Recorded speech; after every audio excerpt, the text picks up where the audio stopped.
Our talk today has an interesting title, A Sail on Pope on a Rope Soap. Let me ask a bit of a barbed question going back a couple of decades in history. Remember the Korean Messiah, Sun Myung Moon? Did Reverend Sun Myung Moon deserve to be a millionaire? Obviously, he was a millionaire, in fact, many times over. The Washington Times newspaper, owned by the Unification Church, received church subsidies for years that equal or exceed $25 million annually. So the question which has to be asked is this: for the preaching that he did, for the kind of spiritual services the Reverend Sun Myung Moon rendered to those thousands of Moonies, his followers, was it appropriate for organized religion to generate funds that he personally received in the millions? Well, that's the question proposed by this always controversial book of 1 Corinthians. As we begin now, chapter 9, the question of Christian economics comes up front and center. Was it appropriate for the Apostle Paul to make a living by being a preacher? Was he owed a living wage by the people he'd converted? Could he or should he have set up a little toll booth right outside the baptismal tank and made every candidate for the baptism in the kingdom of heaven slip 50 drachmas through the money slot before they could be saved? Well, for Paul and Barnabas and others like them, the question is extremely relevant. In fact, it's a matter of survival. Notice verse 9. Don't we have the right to food and drink? Don't we have the right to take a believing wife along with us, as do the other apostles and the Lord's brothers and Cephas? Or is it only I and Barnabas who must work for a living? Work at a secular pursuit, that is. Should the Christian church be run as a business that generates salaries? Beyond that, should it be a multi-billion-dollar enterprise, a Fortune 500 bonanza for those entrepreneurs who know how to praise the Lord and pass the offering plate? Well, certainly, the business of the Christian faith serves many legitimate and wonderful needs. Just within my own Adventist denomination here in North America, the spiritual needs of members keep publishing companies in operation. Review and Herald, Pacific Press. Over 100 good Christians make a fair, not exorbitant living working there. I have friends that work there, multiplied millions of books, magazines, records, Bible study tools, CD-ROMs, concordances, Christian games, children's devotional materials, and gospel music come flooding out of Nampa, Idaho, and grateful Christians buy them. They very likely have a few of your dollars. It's a system that serves everyone well. But is that appropriate? On the other hand, some people working at hundreds of Christian bookstores see a gold mine here, an opportunity that looms higher than Mount Sinai. Without really caring about the gospel itself, they cash in on the demand and gladly pocket the proceeds for themselves. No one gets held up. No one's coerced to buy, but they use the existence of Christianity as their means of survival and even prosperity. Some of the glossy four-color Christian catalogs are 300 pages thick, packed with merchandise, toll-free numbers, and order forms for which you can use your credit card. Perhaps falling into the harmless and amusing category, we can even notice that prior to a papal visit, entrepreneurs sell John Paul II t-shirts, styrofoam miters, periscopes for those sitting in the back row at the stadium mass, and yes, even Pope on a rope soap. Not to mention the ever popular popsicles, offering the pecan praline likeness of a certain Polish pontiff. Remember when the Pope came to the address of the U.S. Congress? The very weekend that he went to Philadelphia, I flew there to preach in an Adventist church. And I could not believe the Pope souvenirs and Pope stuff everywhere. In the airport, I even had my picture taken at one of those life-size replica of the Pope.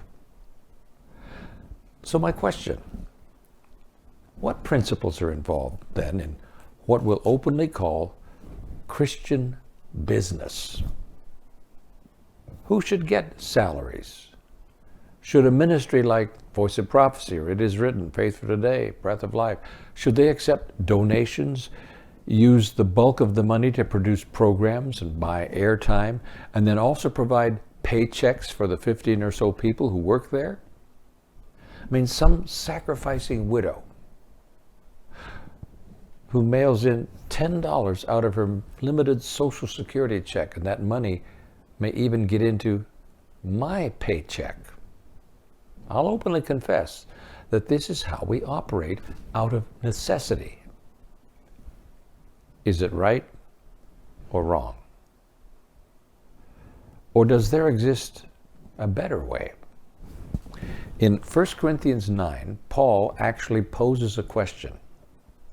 Would people prefer that he work at a regular job for a living in order to buy food and clothes and a bed to sleep in, and then just preach in his spare moments?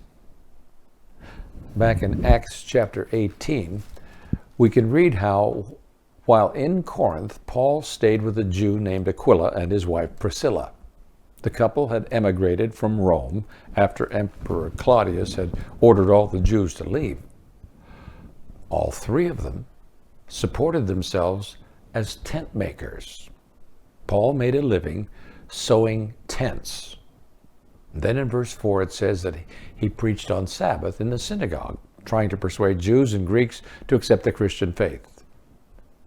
So that was one option. But in 1 Corinthians 9, Paul asks if it was possible that these new believers were so excited about the gospel, so impassionate in their desire to have others know the same truths, that they would want Paul to pour all of his energies into preaching and proclaiming the Jewish faith, the Christian faith. Were they willing to fund him in his efforts? That's really what it boiled down to. Let me use a modern illustration.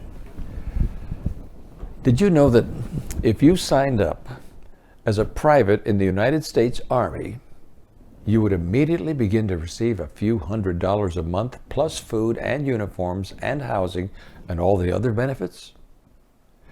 In fact, Paul poses the question, who serves as a soldier at his own expense?